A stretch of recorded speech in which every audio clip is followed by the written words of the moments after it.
Right, hello, here we are with Season 2, Week 10 of the Giant in the Playground Blood Bowl League. I wanted to do one more match from somewhere in this season. I couldn't decide which one. I eventually picked this one because my opponent in this match, the Ogrimmar Lawnmovers, were the fourth team to end up in the playoffs for this season, along with me,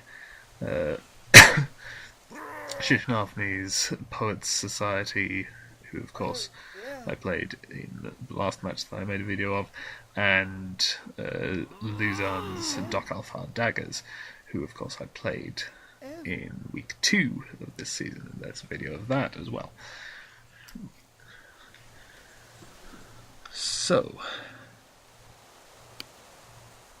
without further ado, I have done my setup. It's fairly standard.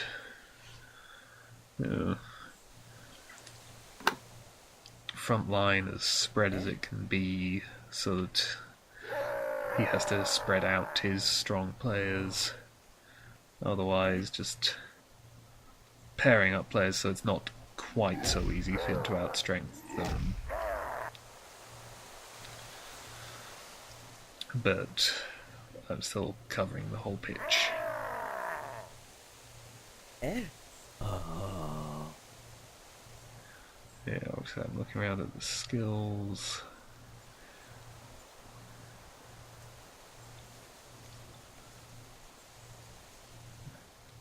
There's 2 blitzes with stroke ball and +1 agility. It's interesting.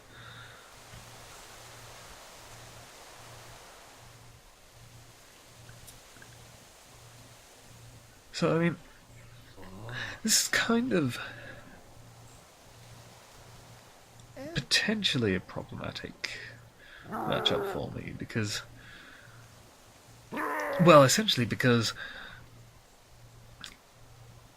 when I was playing vampires at this point, I was kind of playing them like a strength team, and orcs actually are kind of a strength team. They have those 4 blitzers and 4 black orcs. Pretty big deal in terms of strength. And of course, it's the general thing that potentially the issue with strength teams, because they are better equipped to just beat up on my thralls and leave me to just fail on my bloodlust forever. But, I mean, that still basically depends on luck of armor and injury rolls, like that one. So that's a pretty good start for him.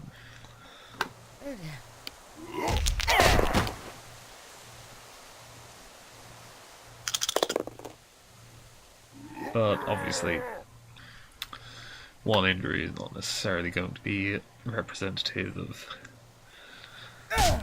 all his block and blitz results. It's still a tad disheartening. Yeah, I can't remember for certain, but I think that at this point those 3 on the front line all had the wrestle skill. I know that they all get the wrestle skill, I'm just not 100% sure that if they had it already. And that's why they were the ones on the front line, because wrestle against orcs pretty good. They're kind of low on movement. So, I mean, if he hits someone with a black orc and the target has wrestle, I use wrestle, then that black orc only has 4 movement, so they're not going to be going very far when they stand up.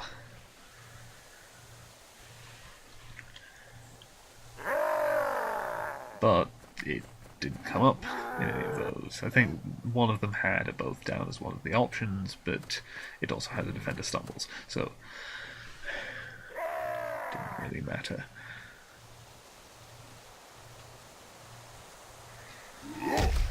But he's obviously hasn't gotten too far on the injuring people front, but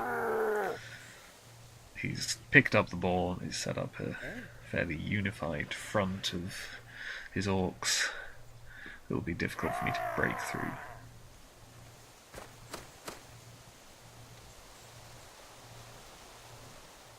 Not entirely sure what I'm thinking with Mad How here.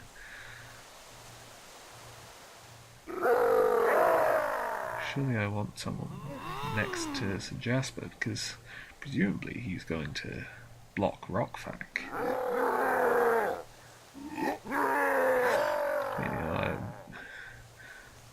Since I have access to one block and my blitz, I think I'd want to use it, and now Sam there is just kind of stuck. Oh, right, yes,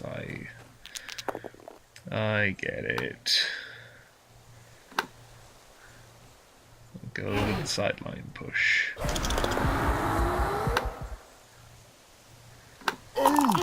Even though it means losing out on the extra hit from the block.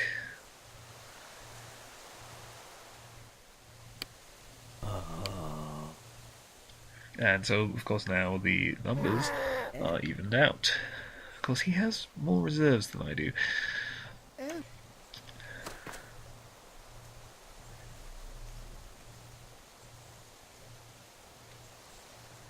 And there's not much more that I can do.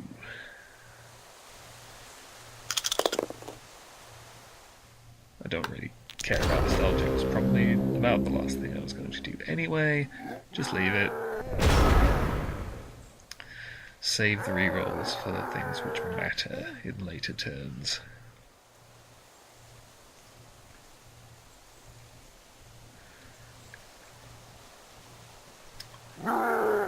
Because I suppose a side effect of having pushed that blitzer out the sidelines, Rockfack I think his name was, is that now the left-hand sideline is open, which because the right-hand sideline already was open. But I mean, at the time, the throw with the ball was towards the left, so the left-hand side was more relevant. Now he's in the middle. Both sides are equally not very relevant. But it's still always nice to bear these things in mind, even though they're not necessarily going to be relevant, because the enemy team will move in the meantime. Oh, yeah. I mean, right now, I'm looking at this and thinking, well, Sir Mervyn very much has a clear run straight at Sublaw. Oh, yeah. Now, obviously, yeah, the enemy team can move, so he's not going to still have that. That said, Sir Roderick. Yeah. You'd have to have a dodge in there somewhere. He'd have to have a dodge into a tackle zone in there somewhere. And a dodge out of a tackle zone. It's still feasible. I could just blitz the ball carrier. On the other hand, just because I can blitz the ball carrier doesn't necessarily mean I should. Where it might be simpler to just take an extra turn on the sort of wearing down his defences portion of things. Oh, yeah. Well, actually... Right, yeah, see, I'm using up my blitz here, but actually either Sir Conrad or Sir Jasper could, with a dodge and 2 going for it, have blitzed Sublaw. So he's not done the best job of covering himself. It's just that I don't necessarily want to go straight for it. Because, I mean, I suppose, yeah, I kind of feel like he's maybe a bit cocky here. Like, he thinks, because he's playing as orcs, that he has the strength advantage, he can just walk up to my guys, and it's not necessarily true, because I can sort out some assists and actually get favourable blocks on them, and I have useful skills for this. And the thing is, it doesn't... Like, the other point is, sometimes this could be reasonable, because it might be a case of, well, yes, I could move in guys to get assists and thus get favourable blocks, but if I do that, I would be taking those players I'd be using as the assists, I'd be taking them away from other places where they might be more useful for, say, defending, stopping him advancing too far.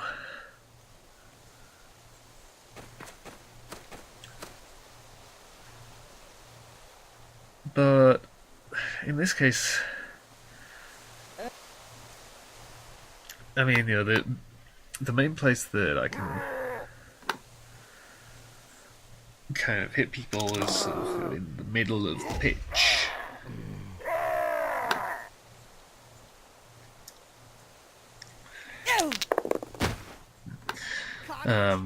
And that's also the obvious way for him to advance, and so those players I'm using as assists, they are also being perfectly helpful in a defensive context. I think we're still keeping the numbers even here, because I ate one of my thralls and knocked out that Black Orc. Of course, Black Orc is somewhat more valuable than a thrall. And also, of course, the other thing is, orcs, as I mentioned before, they don't have a lot of movement. They also don't have a lot of agility, so I don't need too much in the way of defences to stop them just running the ball past me. The only issue is if they can hit someone out of the way and then run the ball through. So, I mean, they could take out Sir Conrad or Sir Mervyn, then that would give them a fairly clear run to move the ball up the pitch, except that then the movement comes into it. Because they're not all positioned perfectly for it, they wouldn't have been able to get like a full cage through, and then the ball probably would have been exposed, and I could just go for it, take it away.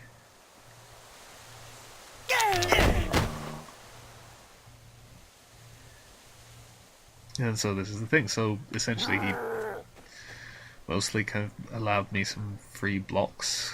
One of them worked out, knocked out a Black Orc.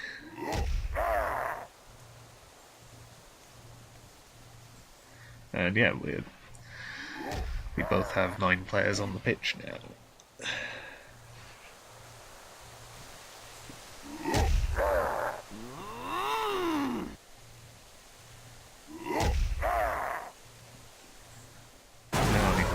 Another block there on... Okay, right, yes. It's an assist on blitz, so... Yeah, it's more reasonable. It's got a couple of stuns, which is going to make it more difficult for me to set up a credible defense.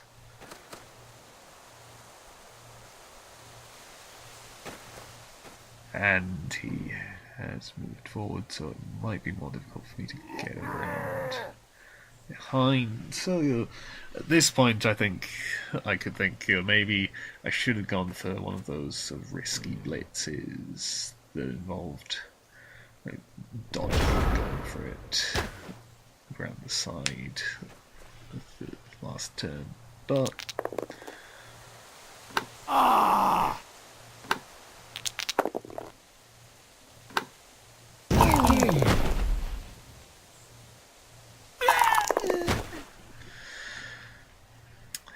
And of course I do as much damage to his team as I do to my own. Ah, yes, now checking the run round back to blitz the ball carrier.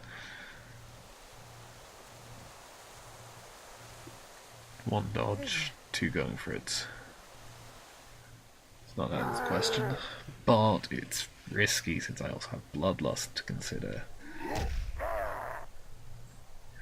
Yeah, I suppose that's another point that I don't think I really took account of when I was talking about it before, because I've gotten used to my current team, and I'm forgetting that this team is not quite like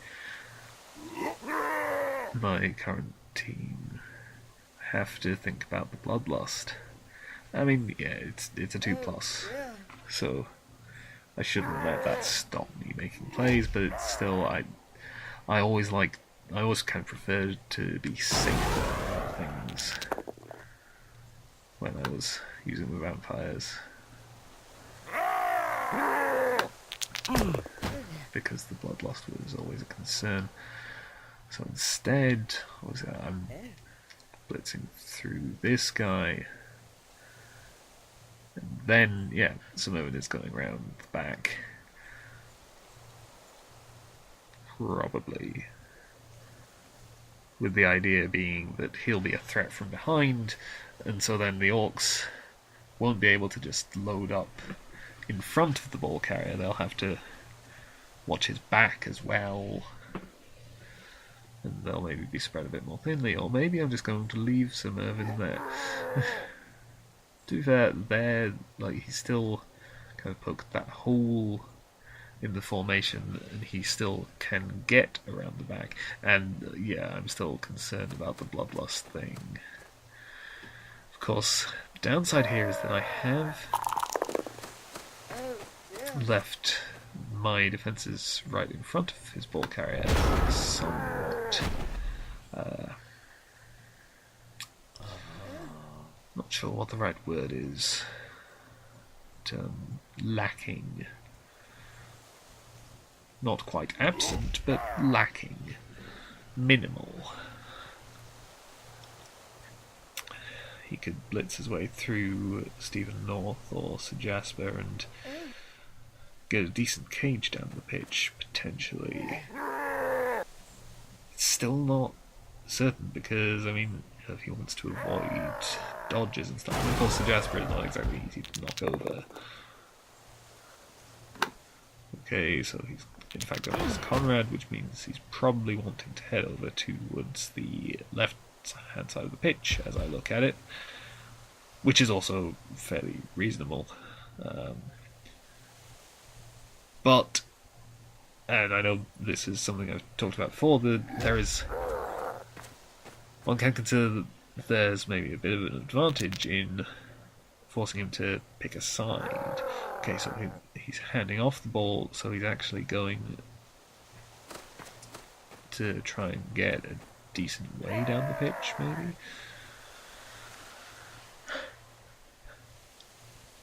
But yeah, because of course, if you get them to pick a side rather than just running up the middle, then you only have to focus on that side. Especially, a team like Orcs, they're not so great at doing quick changes of direction to keep you guessing.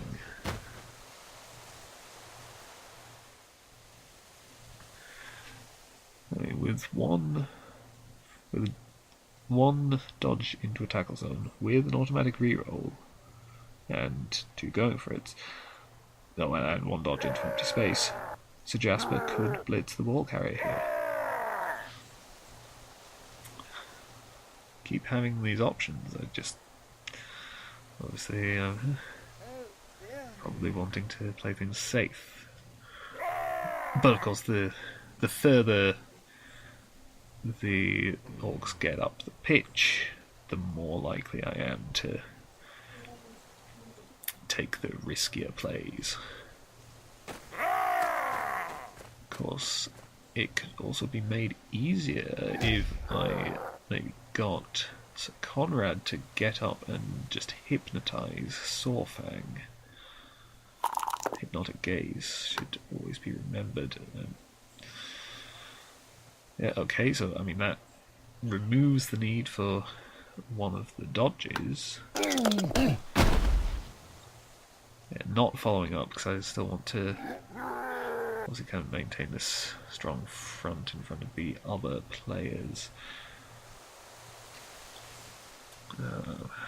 Should really get Sir Roderick over towards where the action is, and probably some other. Okay, I guess I'm just going for being defensive. Oh no, right, I'm gonna let's that one instead. Yeah, still. Like I said, kind of playing it safe.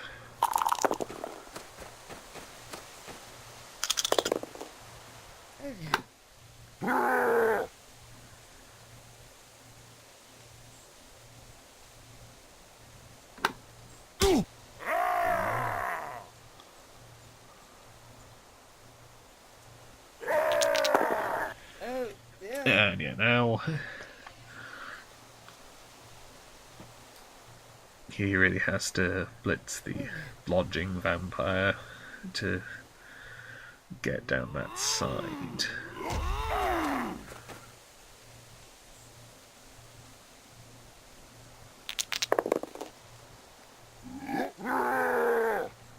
And then I've got another vampire kind of waiting before him.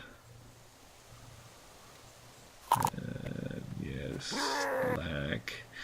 I look forward to when I get to some of the more recent games because they don't have all this weird lag.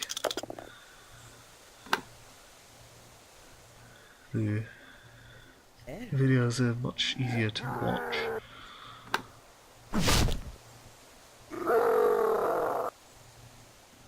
So this moment is just going to stay there and hopefully tie up those two orcs, and so Roderick is not going anywhere. Okay, I'm not sure I agree with that, but it's not too bad. The orcs aren't going to get too far. Maybe I was waiting for Cat to wake up and escort him around.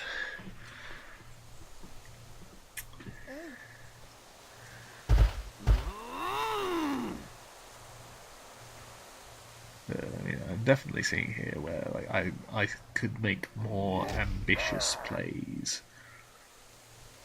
Oh, yeah. So I'm not sure if there was a particular reason why I was being super cautious. If it was just how I felt like playing at the time, but I don't know. This seems maybe a bit more cautious than usual. Maybe it was because my playoff chances were potentially on the line, and I was worried. It could even have been partly down to the fact that it was on this particular pitch, because most of the pitches you don't get that much of a difference, but in this case, I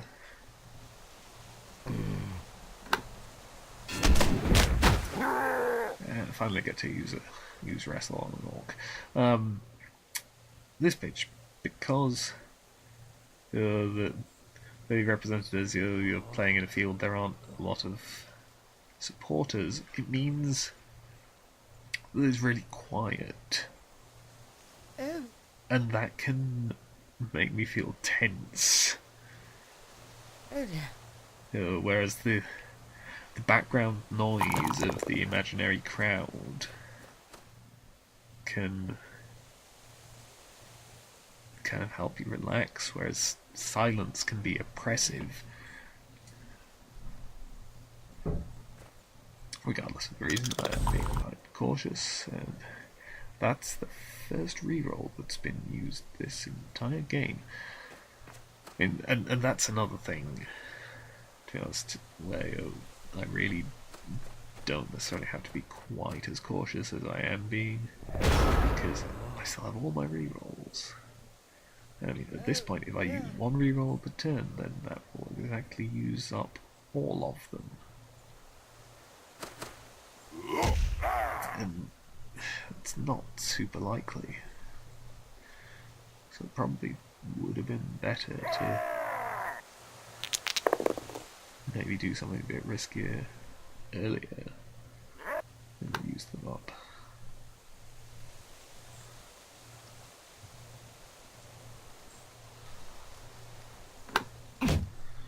So I make that block, which of course handily frees up Cat, and hopefully I also do not have to bite Cat.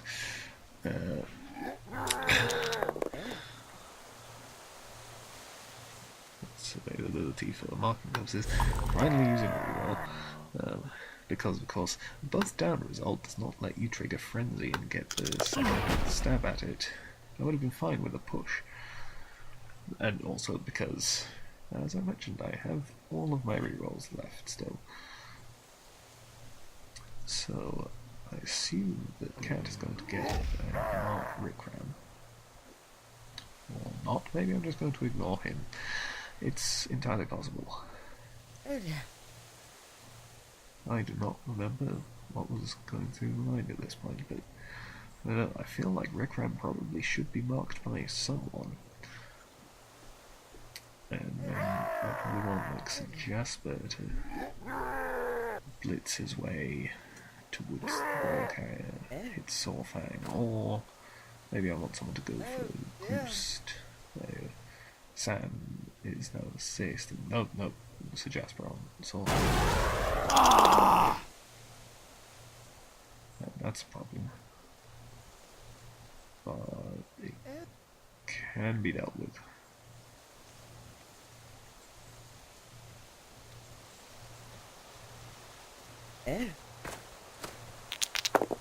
Damn it, because it means that Master Jasper can't mark Mockoff. Can't follow up. Have to run around to where the tasty thralls are hanging out and bite one. Yes. Maybe I should have gone for Raka. Raka was not marking anymore, and they would have made this run easier for Stephen North.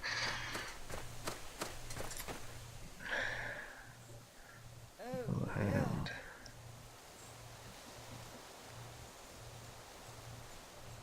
yeah, now surely I'm going to mark Rickram. Nope, just getting in the way of anyone wanting to take the ball towards him, I guess. And, well, point in my favour, most of the orcs are on the floor. There are 4 of them standing up, and 5 on the floor. So that is most. 5 out of 9 is a majority. Of course they cannot stand up again, but the low movement, needing to stand up means they can't do much, which means that not too much will have changed by next turn, and things look pretty good for me being able to go for the ball carrier.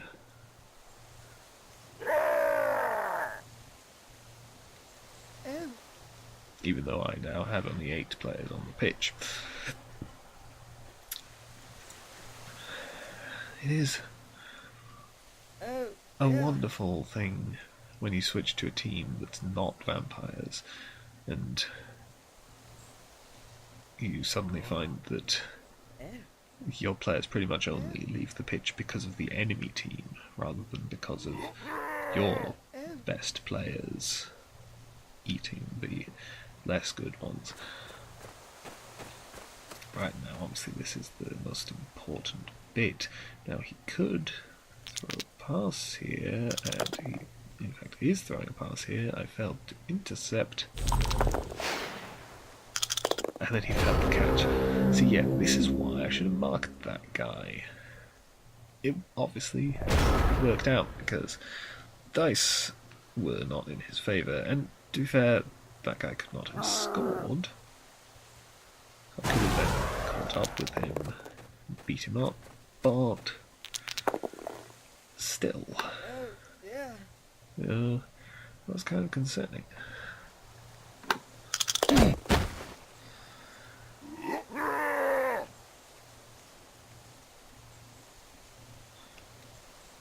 However, now ball is available.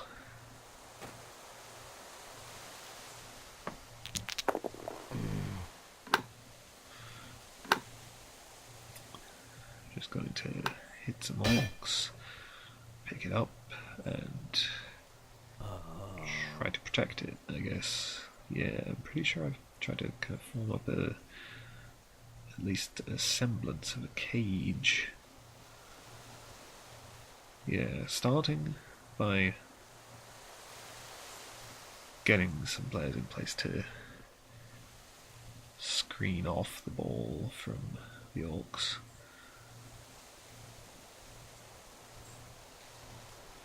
And then the next step after that, of course, will be to have Rich Dauntless dodge out and pick it up.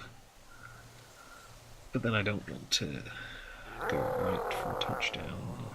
I'll figure that it's fairly safe there. And of course I don't have a thrall to escort the vampires, though that's probably not going to be feasible anyway.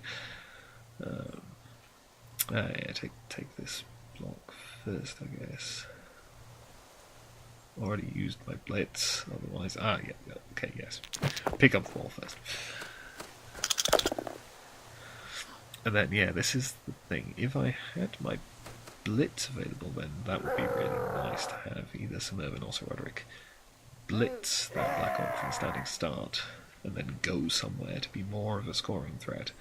But as is, don't even take the block. Too scared of bloodlust. I'm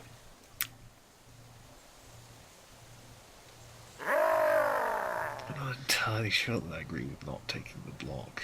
Especially since I hadn't used a reroll that turn. Could have rerolled Bloodlust.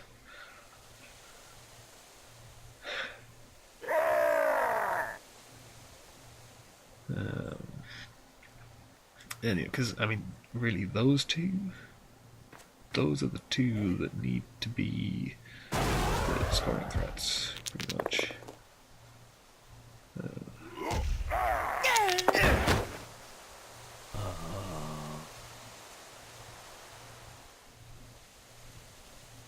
Yeah, in fact, they're the only two players on my team who could possibly score from this position.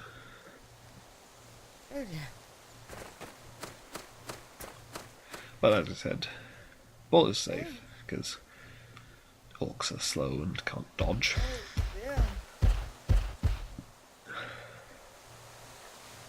Or at least, well, it's safe this turn. Next turn is another matter entirely, which we will have to see about.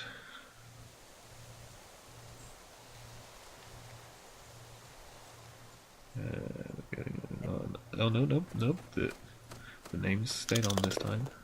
Not another freeze. And there, you see, like, if I'd taken the block on the Black Orc, might well have knocked him over, and then he wouldn't have been able to take that block, and my guys would be free. At this point...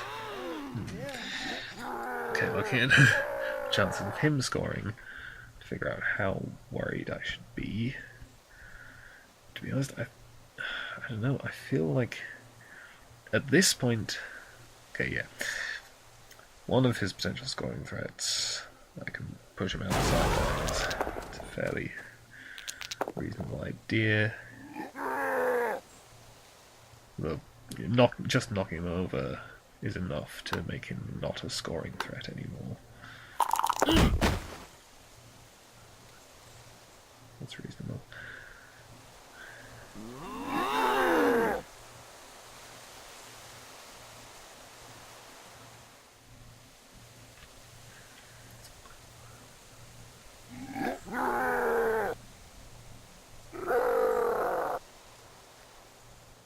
And now, yeah, having come back here. The reason that I took the defender down rather than the push, which would have allowed me to push the guy out the sidelines, Oh, was yeah. simply because this way, if I took the defender down, then if I injured him, Sir Conrad would actually get star player points for it, whereas if I pushed him into the crowd, no star player points. Also, there was always the possibility that I could just double skull the second block. I guess I didn't really want to take that risk.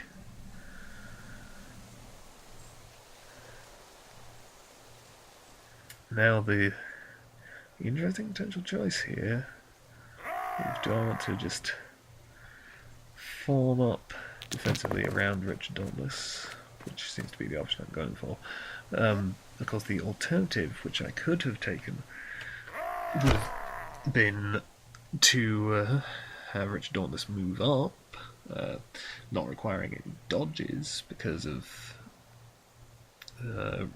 having knocked over Rickram, and actually pass the ball to Sir Roderick up there, and hope that he could just stay on his feet.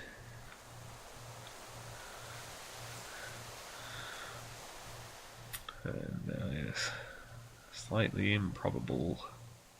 It's not too improbable, but slightly improbable dodges to get myself a second scoring threat, so he can't just focus on the one over. It works. Reroll used up. Since the reroll is used up, I don't really want to make any going for it with him. This is somewhat hazardous, because he can definitely get a blitz on Richard Dauntless. But he's not going to. Because those were some very nice block dice.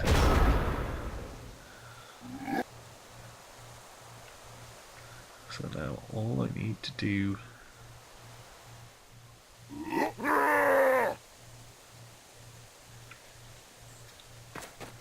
is make this okay. Right. Well, at least, given that I failed going for it even with a reroll, I don't have to worry about whether it would have been better to just take the slightly longer pass instead of having to go for it and pass shorter, because one fails everything.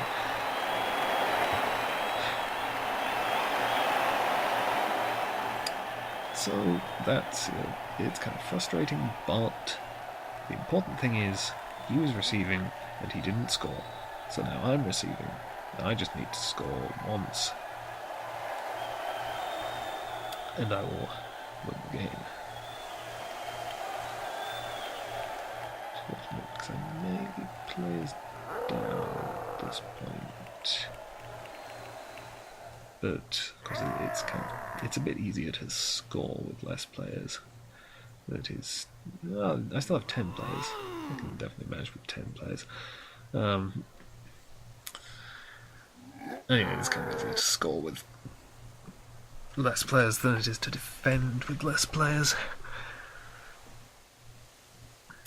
Although, dragging out a touchdown with less players, more of an issue. And that is something that I would quite like to do, because I don't want to leave him time to score back on me.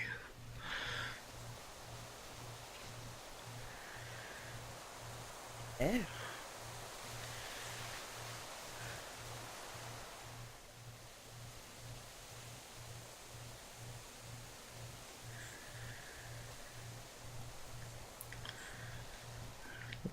at all my potential targets here, of course. Before deciding where to stick relevant players. Don't think that I really want Ruddigore to be on the front line there. Indeed, I do not.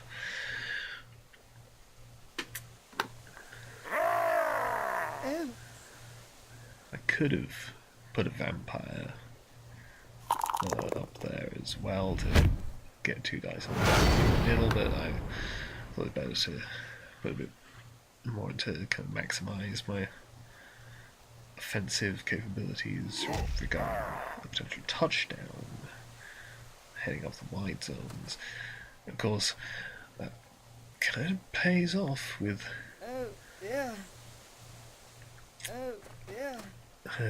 the quick snap, since he set up players only 1 square off the line of scrimmage, so I can step up into face-to-face contact, ready to block them rather than having to use my blitz. Might potentially leave me with nothing to actually use my blitz on, but, you know, more available violence is generally a good thing.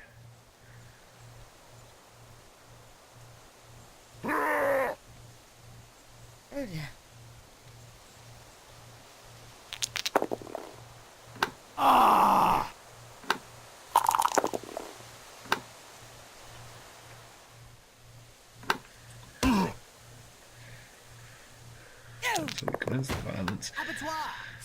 And yeah, I'm having some issues with this bloodlust thing that keeps happening. To the point where I'm thinking, oh, actually, I know I gave myself a guy specifically, but maybe I should re-roll it, and I do, and unfortunately that's out. So I don't want to end up too much down on numbers.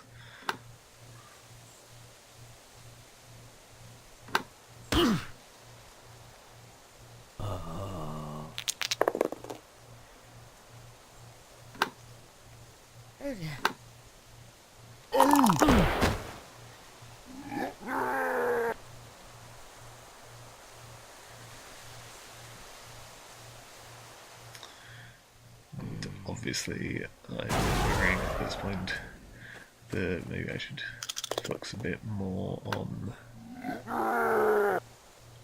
the left-hand side, because my left-hand side violence has been more effective than the right-hand side.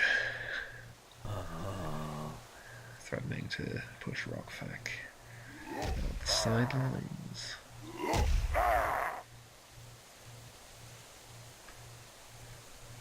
Probably want to, shift some guy over. Yeah, I'm essentially putting Maurice there is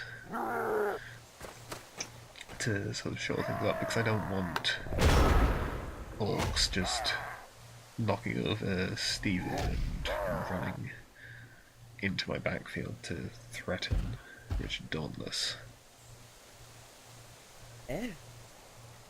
Because that could be a problem.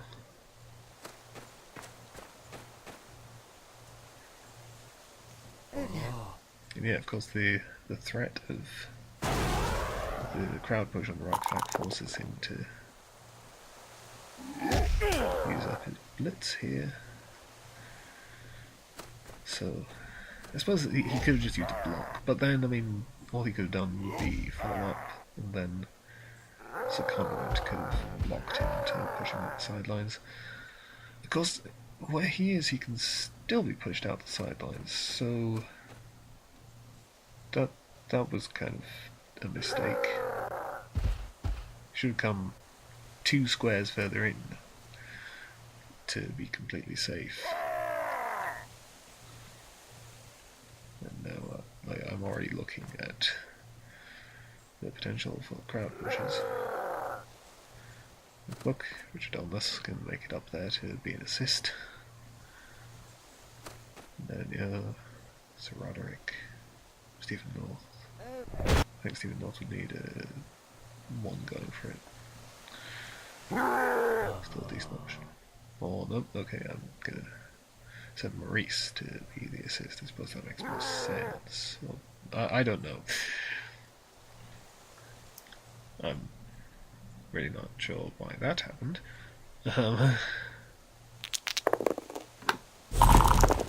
Yes.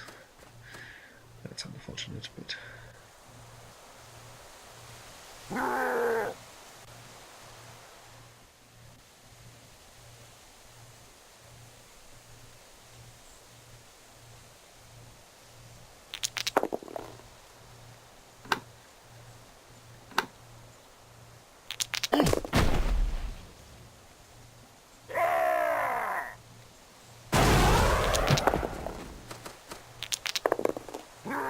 And there we go.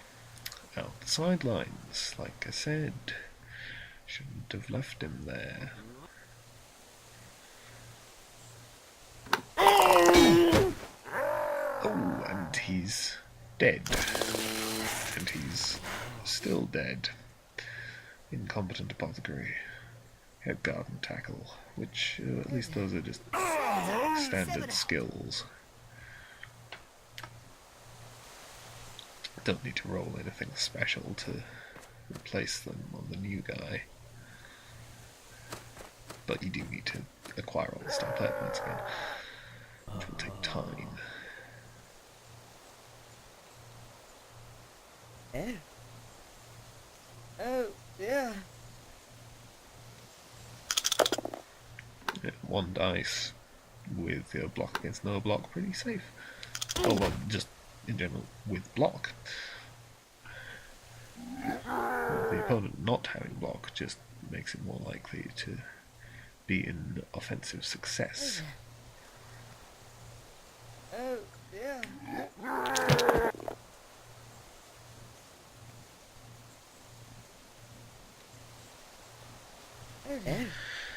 I don't want him to get hit, but I don't necessarily need to move him into like a tight cage.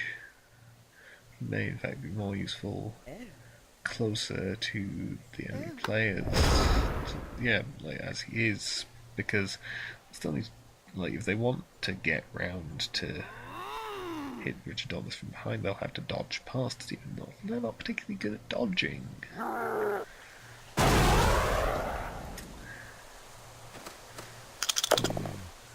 I mean, this whole position, it's not the best. It looks a little precarious, to be honest, because my players are a bit all over the place, but I'm holding it together.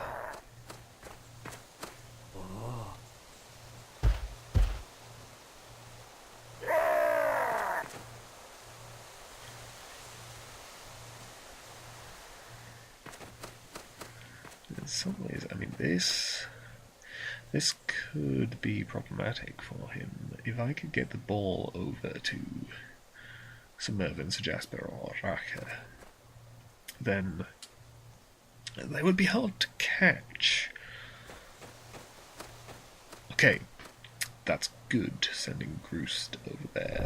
Kind of counters on what I was just saying a little bit. But the thing is, he doesn't have many players in his sort of backfield, which means they're mostly forwards, so that obviously means, since they're kind of slow, if I can get behind them, then it's problems for him.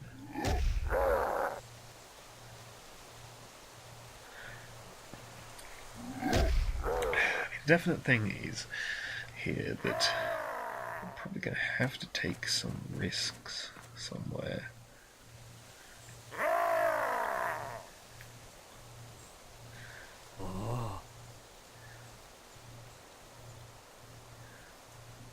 And yeah, I think I kind of messed up there. I should have put Maurice just down from Sir Conrad. But I guess it may be that was where I wanted him for positioning purposes.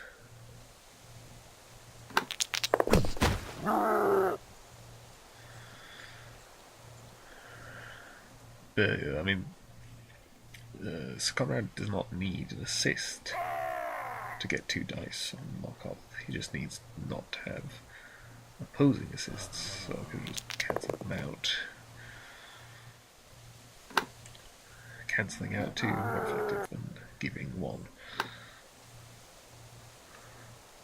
But regardless, this is working. Knocking over the guys, and I can move the ball up. It is still moderately safe. I'm having, I can't make it completely safe. I have to a certain extent, rely on some of these dice rolls not screwing me over. But, I mean, they're not exactly low probability plays, they're pretty high probability plays.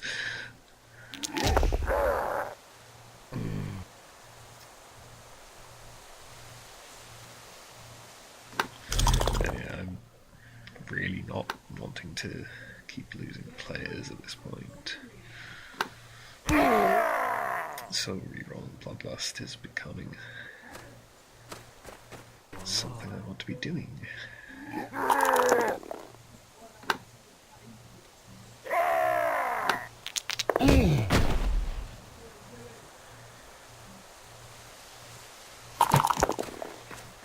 There we go, and again he can't really get to the ball carrier because he can't really dodge. Well, except maybe actually if he gets Macgask to knock over Cat, then Mokoth could dodge out into empty space and then run in and blitz Richard Dauntless. Yep. Like I said, it's not perfect, but I'm having to trust to a bit of luck. So far it hasn't failed me. And of course now things are really looking up. Because he possibly should have moved some other players first, defensively.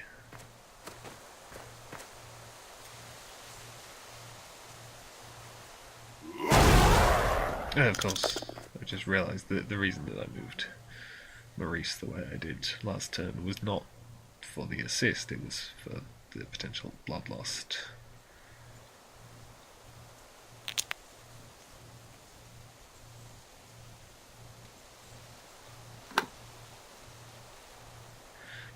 Yeah, he probably should have moved some other players defensively before going for the big play.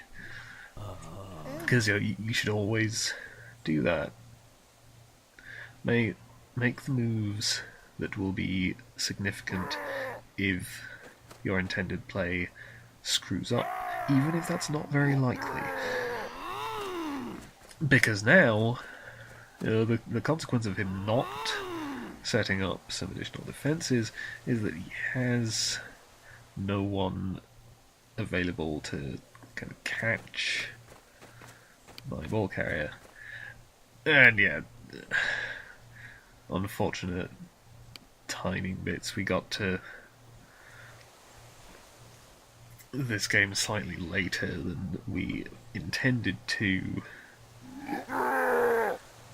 which is really a shame, because it could have been interesting to play out, but from my point of view, it takes a lot of pressure off. It means I don't need to think about kind of stalling out the game, well, stalling out the touchdown, so that he won't have time to score back on me.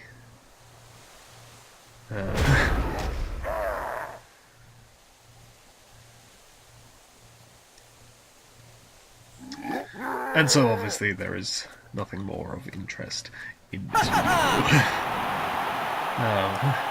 I hope that the bits of it up to this point were interesting. The rest of it, well, because I do realise in just a moment casting, skip this stuff. Doesn't matter. Maybe I was still trying to type in the chat at this exact moment. That could have been a thing.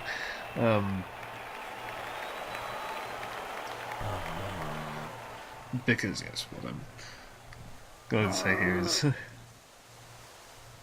we should hit the end turn button until the end of the game.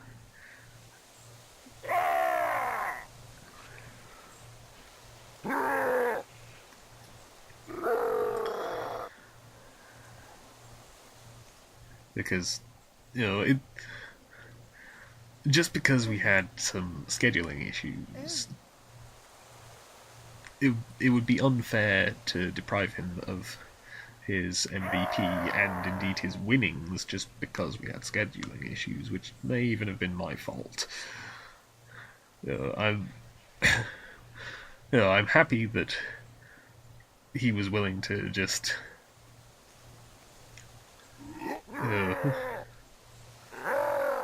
essentially abandon the game.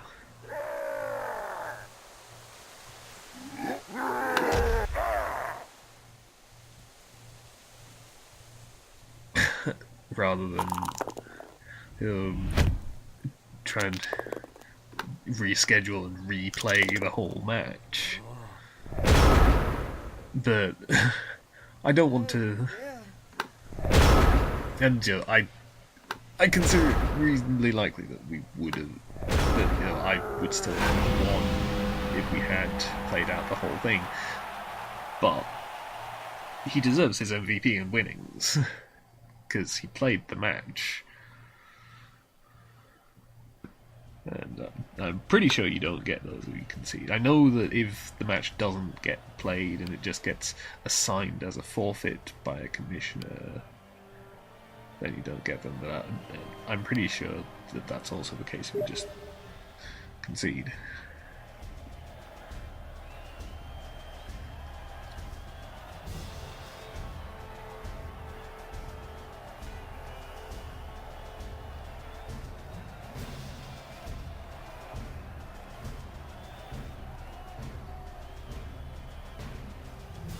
So that is how this game ended. And my next video will be of my playoff match against the Poets Society. Another reason why I made a video of this match, because this way it wasn't Poets Society followed by Poets Society. I could have done my week 11 match, except the video broke. So this one. And yeah, stats. I honestly haven't been looking at them. The video's going to end in a few seconds anyway, so I won't say anything about them now. Goodbye. See you next time.